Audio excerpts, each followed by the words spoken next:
Selamat datang di Pustaka Bangsa Indonesia.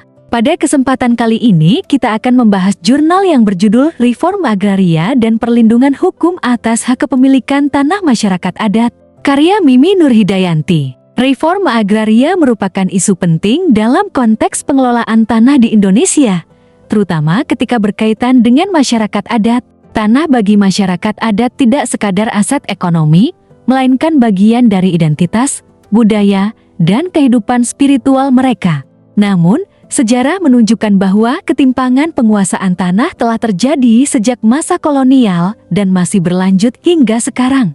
Meskipun UPA 1960 dan Undang-Undang Dasar 1945 mengakui keberadaan masyarakat adat beserta hak-hak tradisionalnya, kenyataan di lapangan menunjukkan bahwa hak tersebut masih sering terabaikan karena tumpang tindih regulasi, kepentingan ekonomi, dan lemahnya perlindungan hukum. Kajian Pustaka dalam penelitian ini menegaskan bahwa reforma agraria tidak hanya berkaitan dengan redistribusi tanah, tetapi juga harus berlandaskan pada keadilan sosial, pengakuan hak ulayat, dan integrasi nilai-nilai hukum adat.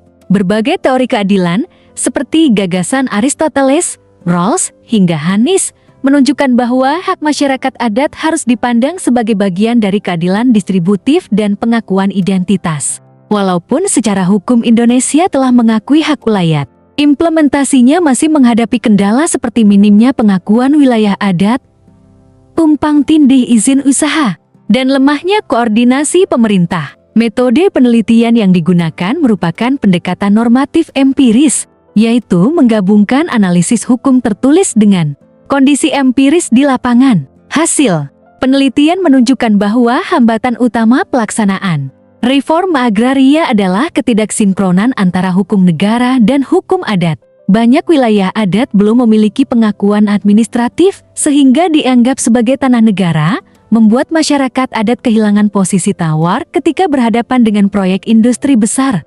Putusan MK 3 Mei tahun 2012 sebenarnya menjadi titik balik dengan mengakui hutan adat berada di bawah kewenangan masyarakat adat. Namun implementasinya masih lambat karena minimnya peraturan daerah yang mendukung. Konflik agraria yang melibatkan masyarakat adat terus terjadi, terutama akibat tumpang tindih klaim dengan perusahaan. Pembahasan penelitian juga menekankan pentingnya paradigma baru dalam reforma agraria yang tidak hanya berorientasi pada legalitas administratif, tetapi juga memperhatikan nilai sosial budaya masyarakat adat. Hukum adat sebenarnya memiliki potensi besar dalam mendukung tata kelola tanah yang adil dan berkelanjutan. Beberapa daerah telah mengambil langkah positif melalui pemetaan partisipatif, namun tanpa dukungan regulasi nasional yang kuat, upaya ini menjadi terbatas. Pelaksanaan reforma agraria seharusnya menempatkan masyarakat adat sebagai subjek utama, bukan sekadar objek kebijakan. Penelitian ini menyimpulkan bahwa keberhasilan reforma agraria sangat ditentukan oleh keberpihakan negara dalam memberikan perlindungan hukum yang nyata kepada masyarakat adat. Segera kirimkan naskah terbaik Anda dan bergabunglah bersama kami di Pustaka Bangsa Indonesia. Jangan lupa share ke teman-temanmu.